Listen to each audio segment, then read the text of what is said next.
मोदी विरोधकांची आज दिल्लीत बैठक। लोकसभेच्या जागा वाटपाबाबत रणनीती ठरण्याची शक्यता आहे।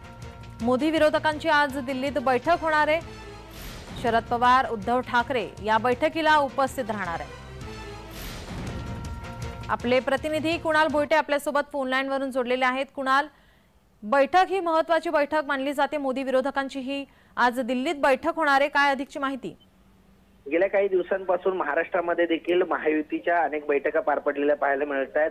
येत्या आगामी लोकसभा निवडणुकीच्या पार्श्वभूमीवरती ह्या ज्या बैठका आहेत त्या महत्त्वपूर्ण मानल्या जात आहेत, कारण इंडिया अलायन्सची स्थापना झाल्यापासून म्हणजे सर्वच विरोधक हे मोदींविरोधात एकत्र आल्यानंतर या संपूर्ण इंडिया अलायन्सच्या ज्या काही बैठका आहेत त्यांच्यामध्ये देखील मोठ्या प्रमाणात वाढ झालेली पाहायला मिळते। आणि आजची जी दिल्लीमधली बैठक आहे ही महत्त्वपूर्ण मानली जाते, कारण संपूर्ण देशभरातल्या ज्या लोकसभेच्या जागा वाटप आहेत याचा ठोस निर्णय या बैठकीतून होऊ शकतो। महाराष्ट्रामध्ये 3 पक्ष हे एकत्र आहेत इंडिया अलायन्सचे, काँग्रेस असेल, राष्ट्रवादी असेल आणि शिवसेना असेल। यांची देखील त्या ठिकाणी वेगळी म्हणजे महाराष्ट्रामध्ये 48 पैकी किती जागा त्या काँग्रेसला दिल्या जातील, शिवसेनेला दिल्या जातील आणि राष्ट्रवादीला दिल्या जातील या संदर्भात देखील एक ठोस निर्णय येऊ शकतो। त्यामुळे इंडिया अलायन्सची एकूणच लोकसभेच्या पार्श्वभूमीवरती काय नेमकी रणनीती असेल ही रणनीती आजच्या या दिल्लीच्या बैठकीमध्ये आपल्याला कळू शकेल। त्यामुळे ही जी बैठक आहे दिल्लीमधली ही महत्त्वपूर्ण मानली जाते। शरद पवार असतील, उद्धव ठाकरे असतील हे स्वतः त्या बैठकीला हजर राहणार आहेत आणि आज उद्धव ठाकरे हे ममता बॅनर्जी यांची